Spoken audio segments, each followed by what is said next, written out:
So it's worth mentioning that as Andrew was discussing, this is our spring release, but we're actually releasing all the time. We probably do two to three releases a week of little features or updates or fixes, and so they kind of accumulate over time. And then once a quarter, we try to round them all up and highlight the most important features and call out mention to the littler features.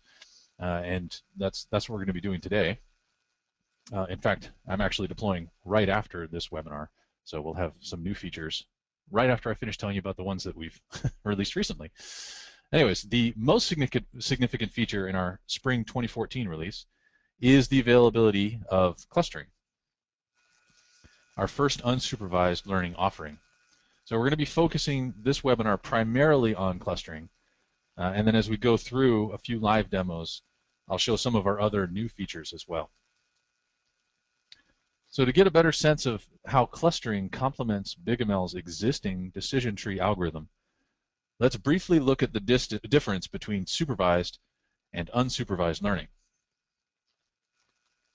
So decision trees are an example of what is called supervised learning. The decision tree algorithm requires labeled data. What is labeled data? Well, the idea is that each row of data needs to consist of input values and a known output value, sometimes called the label or objective. The machine learning task then is to build a model which can predict this label given new unlabeled inputs. So you can think the decision tree is essentially a function which maps inputs to the label. In contrast, clustering, which is an example of an unsupervised learning, does not require a labeled data set. Instead, the goal is to discover structure in the data itself. In the specific case of clustering, the desired structure is to group the data by similarity. So for a more concrete example, consider the classic Fisher iris dataset, which consists of 5 columns. The first 4 columns, shown here in green, are the length and width measurements of the sepals and petals of 3 different species of iris. The 5th column is a label consisting of the name of the iris species that was measured. Now, note that this slide is only showing a sample of the 150 rows in the original data set. In the case of the supervised learning, the task is to build a model that can predict the species of iris based on the 4 physical measurements. The important characteristic of supervised learning is that the data to be modeled must contain a known value that you wish to predict. All right, so now imagine that the iris dataset didn't contain the species label and was instead just a list of measurements of irises. In this case, the unsupervised learning task would be to group the data into clusters of similar measurements. We might think of this as trying to discover the labels. Although we won't know what the species names are, the clustering algorithm might be able to group the species together. All right, so the goal of clustering then is to form these groups, or clusters, of instances in the data that are similar to each other. But what does that mean? So as a simple example, consider a 2-dimensional plot of data that perhaps looks like this. Given this visual representation of the data, if we asked someone to group the data into 3 clusters, the result might look something like this. This intuitive result is to group the points together by proximity to one another. That is, points that are close together in the graph. And this is essentially what the BigML clustering algorithm attempts to do. But how does this work? Without getting too deep into the algorithm, we start by specifying the number of clusters that are desired, which is called the k-value. In this example, 3. The algorithm then selects k points, called the centroids, in such a way that the total distance from each data point to its assigned centroid is minimized. Now, in this 2-dimensional example, clustering seems like a relatively easy task. However, if our data set has, for example, 1,000 features, then it becomes difficult to even visualize the data in a 1,000-dimensional space, let alone trying to cluster it. Fortunately, BigML makes clustering highly dimensional data quick and easy. All right, so to understand how the BigML clustering algorithm fits into our existing workflow, let's examine the similarities between the clustering workflow and our existing modeling workflow. So in the supervised learning realm, we have these 3 steps in our workflow. First is the workflow step called modeling, which creates a decision tree from a data set.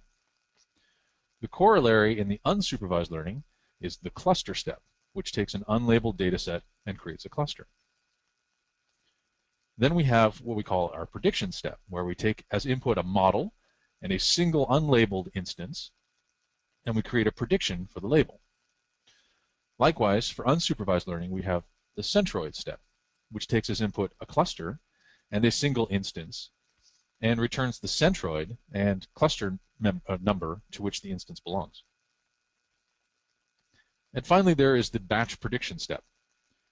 This takes as input a model and a data set of unlabeled instances and returns a CSV of predicted labels. Similarly, the batch centroid step takes as input a cluster and a data set of points and returns a CSV of centroids and cluster assignments for each instance. All right, so let's answer the question, what kind of problems is clustering useful for? Well, here is a sampling of possible use cases. The first is called customer segmentation. So imagine you have a data set comprised of customer features.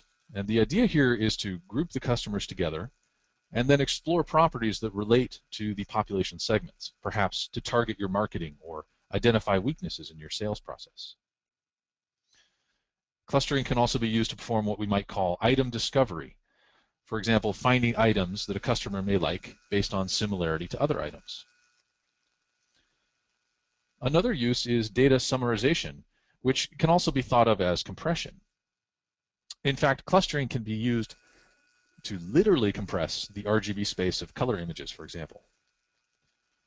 But in the general case, you can compress a data set by replacing the instances with the centroids of the clusters they belong to. This gives you a multidimensional compressed view of your data. And you can also make a recommender using clustering. And the idea here is to take your user item matrix that you would have in a typical collaborative filtering problem, and then group or cluster the items by features. And then you would cluster your users by their ratings. And what you end up with is a matrix that relates similar customers to the ratings of similar products. A final possible use case, and again, this is just a sampling, of course, other things you can do, is called active learning. And the idea here is to use clustering as sort of a smart sampling to reduce the cost of labeling an unlabeled data set. So let's dig into a few of these use cases. So the first use case that we're going to examine is the item discovery. So we've got a bit of lag here, so I'm just waiting. Oh, there we go. And so what we're going to start with is this data set we have of 86 different whiskeys, one whiskey from each distillery. And the data set is comprised of these 12 flavor characteristics, and each characteristic for the whiskey is scored on a scale from 0 to 4. And our goal for this is going to be to cluster these whiskeys together by the flavor profile to possibly discover whiskeys that have a similar taste. All right, so let's go ahead into the dashboard. And the file that we're going to use, I have in S3, so I'll just pull it over with the remote source.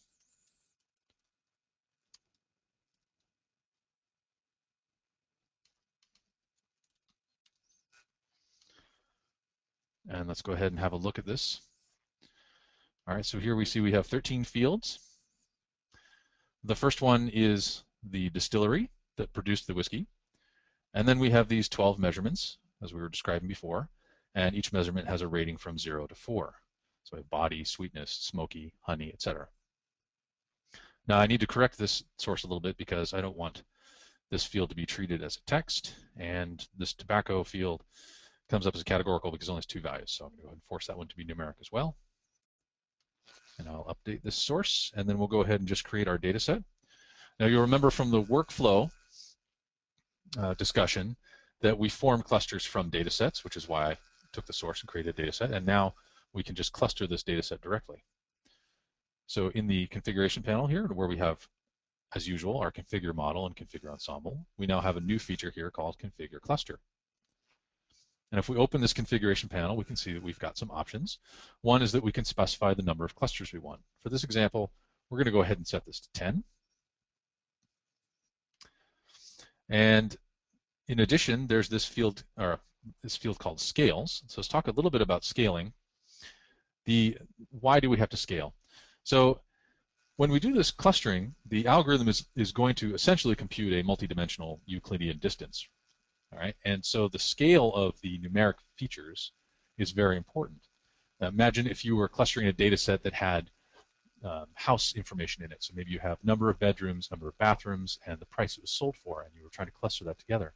What you're going to end up with is that number of bedrooms and number of bathrooms is a very small number, maybe 4 and 3, whereas the price is a very large number, maybe 250,000 or 500,000. And so that the house price is going to end up dominating the distance measurement in that cluster. So the way you handle this is you scale those fields, and by default, the BigML clustering algorithm has an auto scale feature which brings all the numeric fields into the range between 0 and 1. We can also specify our own scalings for each field. So if we knew we had a particular scaling we wanted to use, we could enter it manually. And that's actually what we're going to do in this case, because as you can see, the distillery field is grayed out, and it's been selected as a non-preferred field. And this is because it's different for every single instance in the data set. So normally this wouldn't have any predictive power if we were building a model. In this case, though, as I cluster these whiskeys together, I want the distillery information to be included in the cluster definition, but I don't want it to impact how the clustering is computed. So I'm going to select the distillery field to make sure it gets included in my cluster, but I'm just going to scale it out. And I can do this by selecting the field and giving it a scale of 0. And with that, let's go ahead and create this cluster.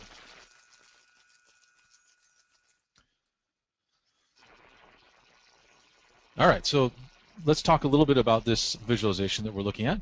So as you may recall, we set k equals to 10, so we expect to find 10 clusters. And in fact, if we count the circles that are displayed here, we see there's 2, 4, 6, 8, 10. So these are our 10 clusters. And in this visualization, one of the clusters at a time can be selected, and that's the one that's in the center of the view with the dark circle around it. The size of these circles is proportional to the number of instances. It is not related to how compact that cluster is. I mean, you could imagine you've got, in this case, 15 instances that are surrounding the centroid, right, for this cluster. And so there's sort of a concept of compactness. These points could all be very, very close to the centroid, or they could be a little bit sparser, that they're still closer to that centroid than any other centroid. But the size of this circle does not give you any information about that. It's just a proportional size for the number of instances. So this large circle has 15 instances, whereas this smaller one has 6, and this very small one has 2. Now the distance between these circles in this visualization is relevant. It is related to the distance between the centroids. So the fact that these two circles are being drawn close to each other is giving us some information about the fact that those centroids, the centroid of those clusters, are closer than, for example, the centroids of these two clusters. However, it is not strictly proportional. And this is because the visualization is applying a force algorithm to push these circles apart so they're easier to see. And you can actually see that in action. For example, if I select cluster 5 here, then we'll see the clusters all kind of bounce around. So they start off, and then there's a force metric that applies that pushes them apart a little bit. All right, now as we select each one of these, you may have noticed the sidebar over here is giving us some information about each individual cluster. So here I have cluster 9 selected. And what I'm seeing over here is the values of those flavor characteristics for the centroid of this cluster. Now this isn't going to be a data point. For example, we know that our original data was all integer values. It was 0, 1, 2, 3, or 4, and here we're seeing real number values. And this is because the centroid is not necessarily a data point. That'll be important later. It's merely the mean of all of the points that are in that cluster. So it's perfectly valid to have these non-integer values here. And then we also get this distance histogram. And as you can see, there are 15 bars here. I mean, that's a little hard to see, but if I switch over to here, this one has 6 instances, and in fact, there are 6 bars. And what we're seeing here is a representation of the compactness of this cluster. So we can see the data point that is closest to the centroid is at a distance of 0.13, whereas for this particular cluster, the one that's furthest away is a distance of 0.21. And we can look at the univariate analysis to see that this has a reasonably low standard deviation. So this is a fairly compact cluster that we have formed here. All right. So let's just take this nice big one, because it'll give us the most whiskeys that are paired together. And we might want to look at this particular cluster a little bit more. You'll notice that there's only one distillery showing, even though there's 15 distilleries in that cluster. And that's because this label that we're showing here, remember, we scaled this out. You can see the relative scale is 0. But what's happening is that is essentially the value of that label for the point that's closest to the centroid. So it's not representative of the whole cluster. So we need to dig in a little deeper into this cluster to be able to see what's in there. And if you notice this little keyboard that's up here, this is one of our new features, and this actually works in models as well. You can use the Shift key to freeze the view, and you can also then use the Escape key to release the view. And there's an additional, because right now as I move around, the tooltips are changing, so I can freeze the view here, and now it stays focused on cluster 9. But you'll also notice that this little button down here shows up. Oh boy. Escape also takes you out of full screen mode, sorry. So what this button allows us to do, once we've frozen the view, is to extract the data in that cluster into a new data set. And once it's in a new data set, we can further analyze it. Now you can do this for models as well. So in the tree view, you can actually take a branch of the tree, you can freeze the view, and you can extract all the data points at that branch into a new data set. But let's go ahead and create a data set from the instances at that cluster. And now we get this nice summary view of all the instances that are in cluster. I forget which cluster this was, 3, right? Yep, cluster 9.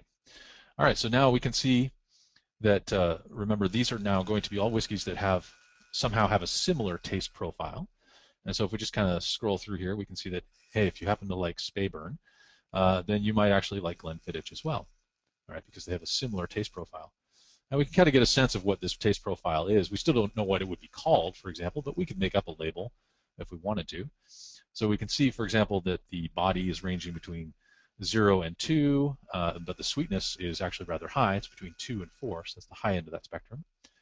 Whereas all the rest of these flavor measurements tend to be in the low range. So here we have one that's varying from 1 to 2, 0 to 1, and that one's all zeros. This is 0 to 2. So again, all low values except for the sweetness, which is a high value. So I would classify this cluster maybe as, whiskeys that have a low distinctiveness in them and are overall fairly sweet.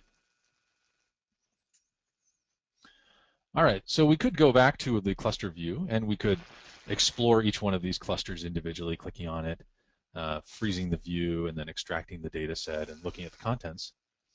But it might be nice if we could just now take the all of the 86 whiskeys that are in there and extract them into one big file that has a label representing what cluster they belong to, so that we can play with it in a different tool, for example. Unfortunately, this is very easy to do with our batch centroid. So if we come back to the cluster, on the cloud icon here, I can just choose a batch centroid. And I'm going to select the whiskey dataset, which you can see has 86 instances in there. And what this batch centroid process is going to do, remember, is it's going to take every instance in this dataset, and it's going to find out where it is in our cluster. And once it finds out where it is, it'll be able to tell us the cluster it belongs to and give us a distance from the centroid for that cluster. So now we can actually configure the output view of the CSV file that we want. I won't bother to add a header, but we can put the distance value in, and we can put the distillery label back in, and then we can run this batch centroid process.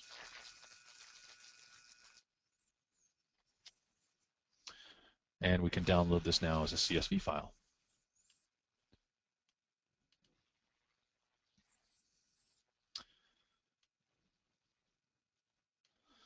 All right, so now, for example, we could sort this by the cluster membership. So I can sort this data, expand the selection, and there. Now I have a nice high-level overview of all 86 whiskeys that were in that data set. And by looking at the cluster they belong to, I can get a sense of which ones are similar. And I even have the distance measurement here as well. So for example, I can see that none of these that are in cluster 0 are particularly close to centroid. They're all relatively far away, but about the same distance away, which is sort of an interesting observation. And where did cluster 9 go? It's down here. Yep. And then here's that big cluster we were looking at.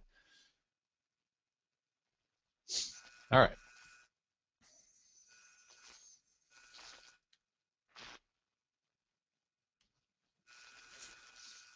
So that was a nice example for item discovery, right? We now have this data set that we can look at and say, okay, if we like this whiskey that has this flavor profile, and we can actually see at a glance all the other whiskeys that have a similar flavor profile, and that gives us a nice way to sort of sort through that entire family of 86 and identify ones that we might be more interested in. Let's take a look at another use case. In this case, we're going to look at customer segmentation. And to look at this example, we're going to consider a data set of mobile game users. So in this data set, we're going to have each instance of the data set is going to be usage statistics for a specific user, and also include information like what network they're connecting from, what type of device they have, whether it's Android, iOS, etc. And the assumption for this use case that I'm showing you is that somehow that usage, how active that user is, relates to the long-term value, how much they're going to spend on in-game purchases. Now we could take this data set that I've just described, and we could build a predictive model, right? Something that tries to look at the usage as inputs and predicts the LTV. I don't want to call it a problem, but when we're looking at that interpretation, the learning algorithm is going to see all these examples, and we could imagine a case where we have two users, one that hasn't spent anything and one that has spent a lot, that have very similar usage patterns. And what the decision tree algorithm is going to do is decide that it just can't make a very good decision about those two cases because it has two possible outcomes that are extremes of each other. Whereas in reality, we might want to know that that grouping exists because these are two users that are very similar. One is spending and one isn't. And maybe we just haven't engaged that second user very well. Maybe there's an incentive we can give them, or targeted advertising, and because they have a similar usage profile, we might be able to upsell them. So it's a different question that we're going to try to answer with clustering. So we'll come back to our dashboard, and we'll go ahead and pull this file in from S3 as well.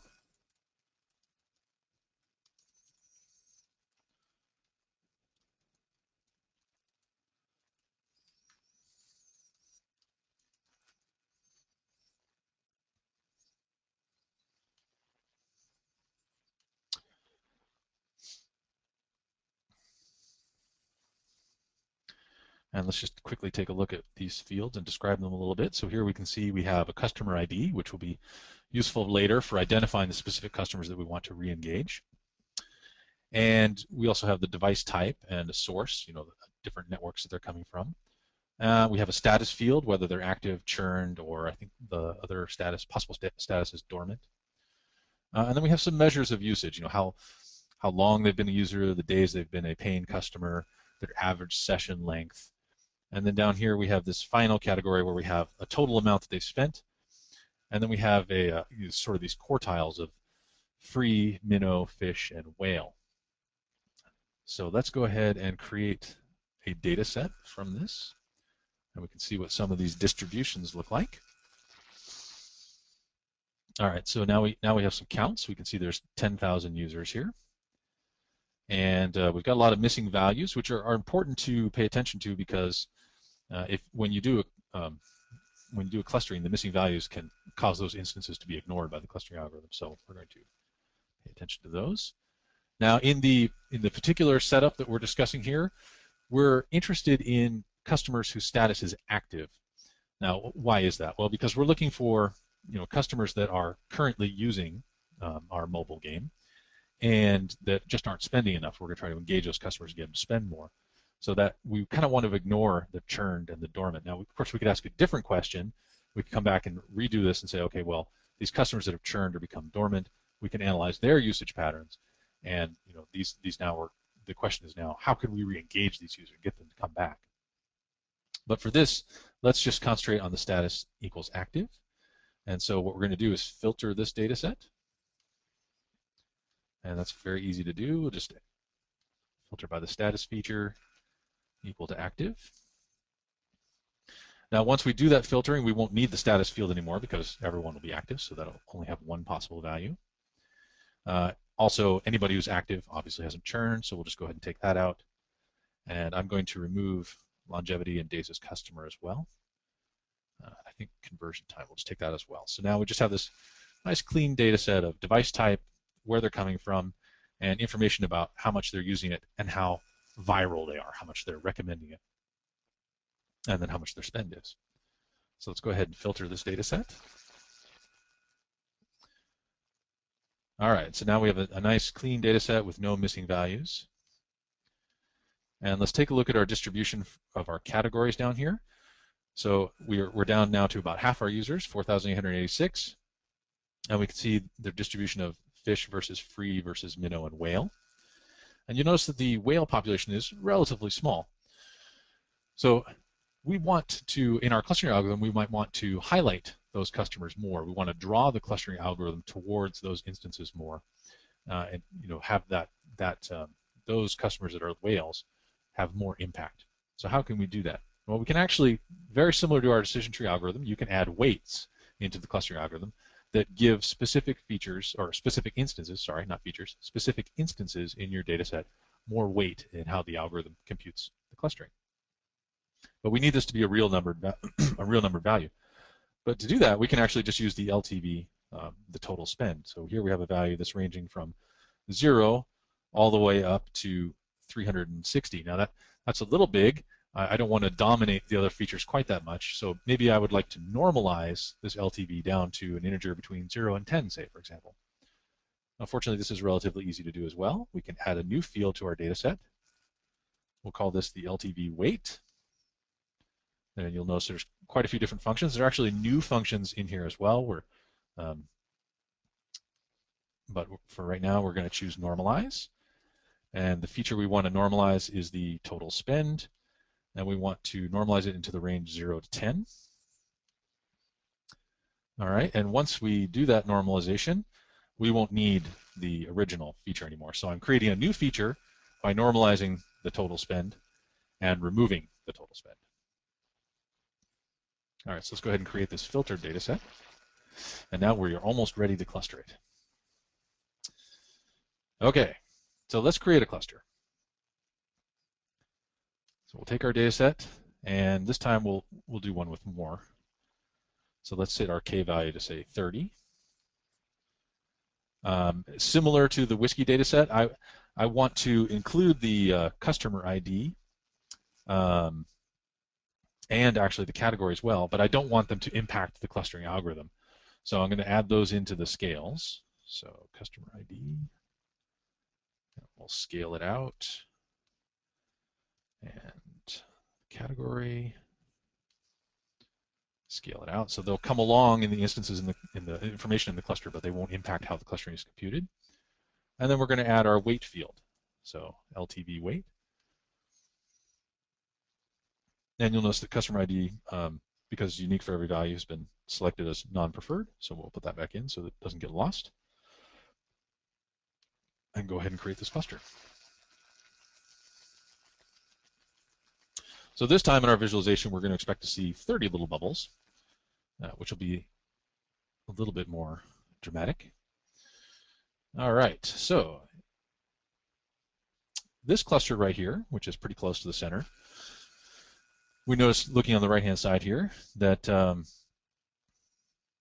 that the centroid is very close to an instance that is marked as a whale. So this could be a potentially interesting little cluster here. And to be completely honest, I was playing with this last night, and I was just looking at different, did the same cluster, looked at the different sets that came out, thought, hey, that one's actually pretty interesting. So So I'm sort of glossing over the discovery a little bit because we have compressed time, obviously, but indeed, this cluster could be interesting. So we'll go ahead and select it and create a data set from it, which again will allow us to see histograms for the contents of that cluster. And now what we see is the category field in the distribution. This little cluster has quite a few whales in it. In fact, this distribution is 27 over 92, which is, well, that's right around 30%.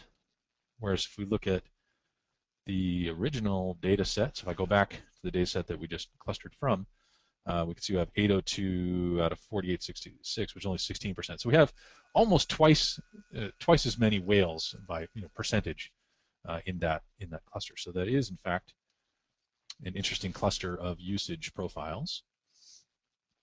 And now, of course, the question is, so maybe these customer IDs represent customers that we could engage with targeted advertising and upsell them. So how do we get these customer IDs out? I mean, we'd like to just take this data set that we have right now and extract it as a file that we could now do further analysis with. Unfortunately, this is very easy to do with another new feature we have, which is this request export. And this works for any data set. You can actually export your data set as a CSV file. So if we just select request export, then it'll process for a minute, and then this should switch over. Please switch over to download data set. And what that's going to do is bring this data set down as a CSV file. And so we can actually open that up and have a look at it in Excel.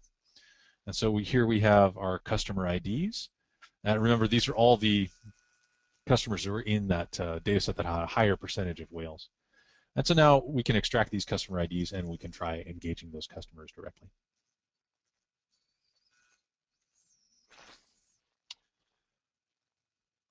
All right.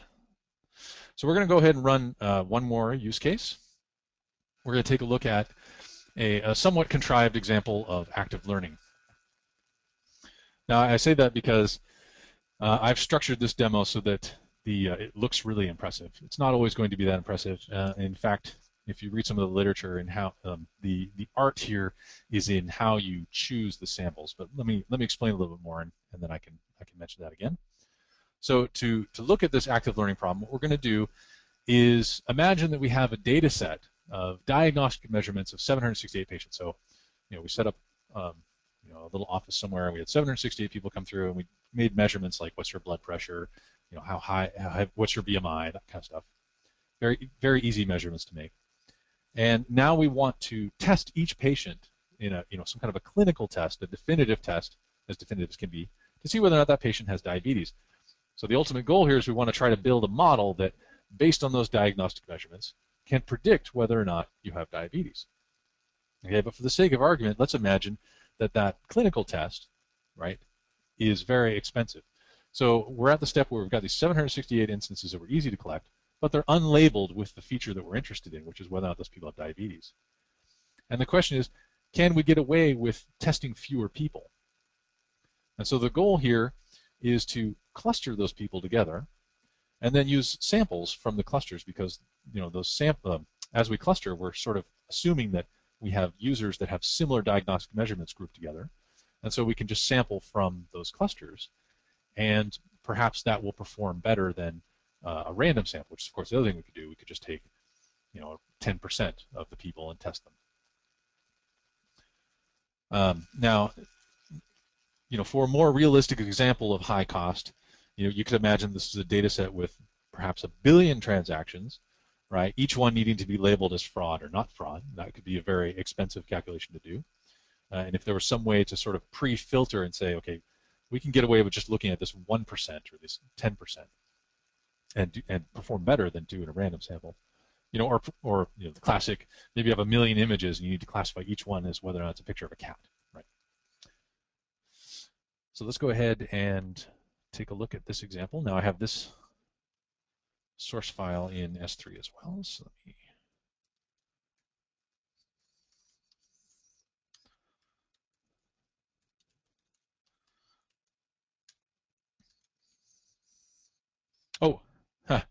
no, I don't have to do this. I'm sorry, I completely forgot.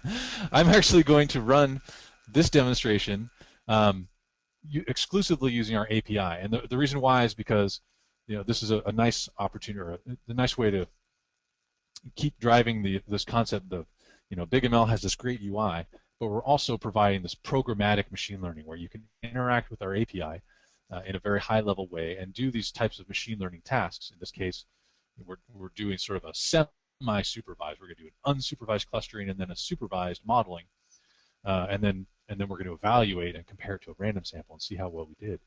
And so that's something that we can do programmatically very easily. And so we're going to switch over here. All right.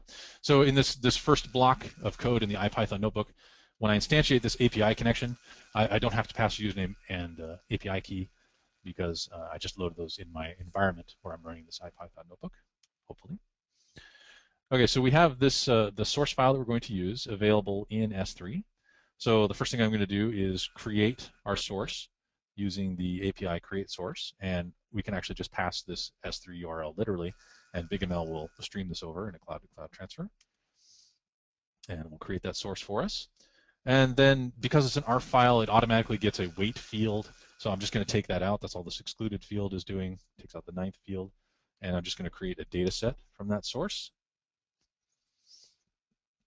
And now to do the comparison with random sampling, we need to make a random sample. So of these 768 instances, we're going to actually try doing our modeling with just 5 samples. So it's a very, very small, less than 1%. And so here I'm creating a data set. This is API create data set from a data set. I'm specifying a sample rate of 1, which is instructing the BigML to sample over the entire data set. But I'm only giving you a range from 1 to 5, so it's only going to choose 5 instances. And then we're going to just name this new data set this diabetes random sample. All right, and then we can model. Now, I don't have to specify the objective because this data set is already structured so that the objective is the last column. When we don't specify it, that's the default, so that'll actually work perfectly. So here I'm creating a model with the API create model call using the random sample. And then finally, I'm going to create an evaluation of this model that we just created over the entire data set. Now, the reason why we can do this evaluation is, of course, because this actually is a labeled data set, which I'll show you in a second. And then what we're doing is we're just ignoring the labels when we do the clustering. But we do need to have those labels there so we can unmask them when we're doing the modeling, right? And also, this allows us to now run an evaluation over the entire data set and see how well we're performing. So we'll score this model over every instance in the original data set and create an evaluation. So if we go over to the dashboard, we'll actually see all these steps that we've just performed. So here is our diabetes source, so the diagnostic measurements. We have number of pregnancies, the plasma glucose, blood pressure, et cetera. And again, there's that weight field, which should have come out in our data set. Yep, it's gone, and you can see the default objective is in fact the class, which is tested negative, tested positive. And then if we go over here to our random sample, you can see this data set looks roughly the same. We have a nice distribution of negatives and positives and only 5 instances.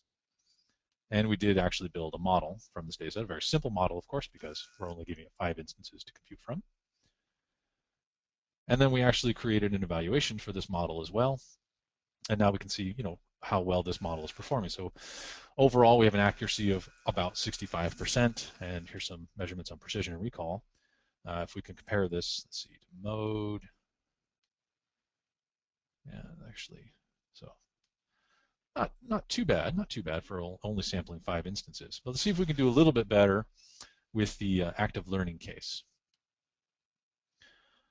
All right, so in order to do that, we'll go back to the complete data set, and we'll create a cluster, this time with only 5 clusters. And I'll explain why in a second. But in addition, we're going to add this field scales where we're going to scale that class to 0. So the same thing we've been doing with our other examples. We want the class information to come along in our data set, but we don't want to affect the clustering algorithm because that would be a completely unfair advantage. So we're going to ignore the class but bring it along into the cluster. Now the reason why I'm choosing 5 clusters is because I want to have 5 sample points to make it a fair comparison with the random sample. And the way I'm going to select the points is where the artistry of the active learning comes in. This is where a lot of the literature in active learning spent its time, is deciding, talking about different ways to decide how you're going to choose this sample. In this case, I'm just going to take, what we're going to do is for each of these 5 clusters, we're going to find the data point from the instance that is closest to the centroid. So we're sort of like sampling the centroids, but we can't just take the centroids because those aren't valid data points. We're going to find the point in the data set that's closest to the centroid and use those 5 points as our sample. So how do we do that?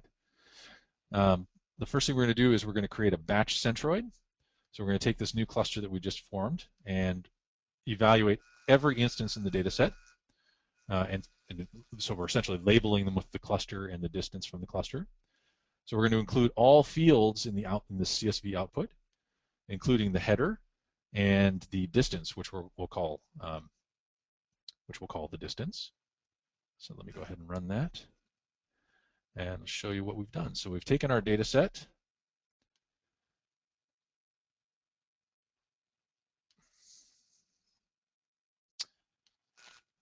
Let's see. Oh, it's still busy. All right, so we've taken our data set and we've created our cluster, which should have just 5 groups in it, and it does. And we can see we've got some nice differentiation going on here. And for this cluster, we've now created a batch prediction, or a batch centroid, which is listed under the predictions tab. We select centroids here, batch centroids, and here we can see these batch centroid of diabetes dataset cluster. And this gives us just sort of a sample of what it looks like. It looks just like our original data set, except now we have this additional values of the cluster and the distance. And this is what we're going to process in IPython to choose our samples. So let's get going with that part. So I'm actually going to download that batch centroid and stream it right into a CSV where we can read each row as a dictionary entry. And now I'm going to go over all the rows in those centroid scores. And remember, each one is now a little dictionary. So I'm just going to look and see if I've already recorded a minimum value for this cluster label. So that'd be like cluster 0, cluster 1, cluster 2, for example. And if I haven't, then I'll just take that row as the minimum. If there's one there already, then I'm going to compare the distance value for that row against the row I've stored. And if it's smaller, then I'll keep that one. So at the end, my centroid samples will be a list of 5 instances from my data set that all have the minimum distance to their centroid. All right, and now I'm going to use a little trick here to create a CSV in memory, so I don't have to create a local file using string IO. And then for each one of those samples, I'm going to write them as a row back out into my CSV file in memory. And now I'm going to take my new CSV file that we've created with its 5 rows and load them back into BigML. Yeah, so if we come back to the dashboard and go to our sources, we should see a new source here called the diabetes cluster sample. And there we go. So we can see here we have the class, so all the same features as before, but here's the cluster they belong to, and this should be 1 from each. 0, 1, 2, 3, and 4, so that's perfect. And then these are the instances that all had the minimum distance to their centroid. All right, so let's go ahead and create a data set from this source. I'm going to exclude the last 2 columns here, the 10th or the 9th and 10th. We'll count from 0. So we're taking out the cluster assignment and the distance. And then just as before, we'll just go ahead and create a essentially one-click model from this sample. And then we'll run an evaluation. Again, taking our model built from the diabetes cluster samples and evaluating against the entire original diabetes data set. And now we can actually just compare them. So just on accuracy alone, we can see that doing a random sample, remember, gave us a 65%, whereas building the model from this cluster sample in this active learning way has given us 73%. And we can actually now come in here and we can compare these evaluations side by side so that we can see how all the metrics are performing. So we'll bring up the random sample and we'll do a evaluation comparison and select the second evaluation. And here we can see on the left-hand side, we have the model that is built from the random sample. And the right-hand side, we have the model that is built from the clustering of samples. And we can see that for the overall classes, we've improved the accuracy by 8%. But we've also increased our precision recall and even the F measure and the phi, which has increased pretty significantly as well.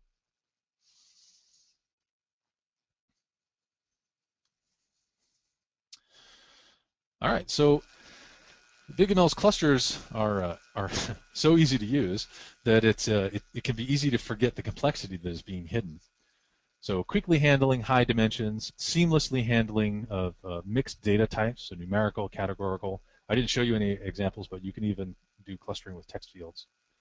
And the ability to interact with all of this in a scalable cloud, algorithm programmatically through our API. These are all things that are very easy to do with BigML. All right, so we should have, looks like we have some time left for questions.